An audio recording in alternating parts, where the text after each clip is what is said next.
আদ্দিন হাসপাতালে 6 জন শিশুর মৃত্যুর দায়ে আদ্দিন হাসপাতালের লাইসেন্স বাতিল করা হয়েছে। এখন জামায়াতি লোকেরা বলতেছে আদ্দিন হাসপাতালের লাইসেন্স কেন বাতিল করলো? জামায়াতি নেতাকর্মীদের জ্বালাপড়া শুরু হয়ে গেছে। তা আমি আগে সন্দেহ করছিলাম এই হাসপাতালটা যেহেতু আদ্দিন লেখা, হাসপাতালটার নাম, এটা নিশ্চয়ই জামাতের একটা প্রোডাক্ট। তো জামাতের একটা ব্যবসা প্রতিষ্ঠান থাকবে, এটা আমার কোনো সমস্যা নাই। সমস্যাটা হইলো জামাতের এই যে নোংরা রাজনীতি, এটা সমস্যা। আদ্দিন হাসপাতালের লাইসেন্স চিরতরের জন্য বাতিল করে দেব, এইটা আমিও চাই না। কারণ এত বড় একটা হাসপাতাল, এটার লাইসেন্স যদি বাতিল করে দেওয়া হয় তাহলে শত শত নার্স এবং কি কয়েক ডজন ডাক্তার এবং কি বিভিন্ন এই সামগ্রী এগুলি দেখি করব। তো আদ্দিন হাসপাতালকে বিচারের আওতা আনা উচিত। আনছে, এটা সুন্দর হয়েছে। তো বিচারের আওতা আনার পর সতর্কবাণী দিয়ে আদ্দিন হাসপাতাল লাইসেন্স ফেরত দিলে আমি মনে করি ভালো হয়।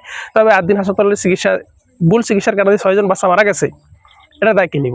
তো জামাত ইসলামের নেতাকর্মীদের চুলকানিটা কেন উঠছে?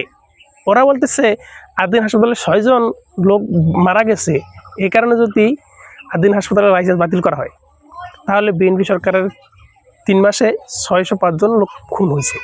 তাহলে এটার জন্য বিএনপি সরকারের ক্ষমতা ছেড়ে দেওয়া উচিত। আমার কথাটা হলো এইখানে, চুলকানিটা ওদের এইখানে উঠছে।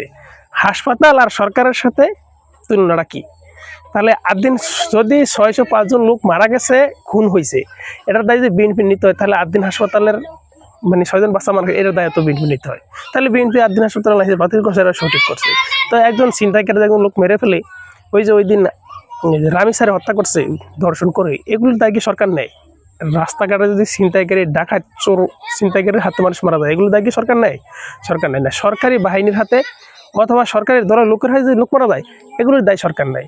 অতএব জামাতের যে নোংরা রাজনীতি, এগুলো আসলে ভালো লাগে না। তো জামাতের এই নোংরা রাজনীতির কারণে আশা করি জামাতা, বিএনপি, এনসিপির মধ্যে সংঘর্ষটা যখন বাঁধবো তখন আওয়ামী লীগ মাথা ছাদা উঠবো। আর আওয়ামী লীগ মাথা ছাদা ওঠার পর জামাতও হয়তো বেশিদিন সুখে থাকবো না, জামাতও মায়েরদের খাইবো। অতএব আমি মনে করি আপনারা যারা এই যে জাতীয় ঐক্য নষ্ট করে বিএনপি, জামাত, এনসিপি আপনারা যারা ঝগড়া করতেছেন, আপনাদের ঝগড়া আওয়ামী লীগ সুযোগ নিতে আছে। অতএব এইসব কাজ থেকে বিরত থাকেন, তাহলে আপনাদের সবার জন্য মঙ্গল হবে। আপনাদের সবার জন্য শুভকামনা। আল্লাহ হাফেজ।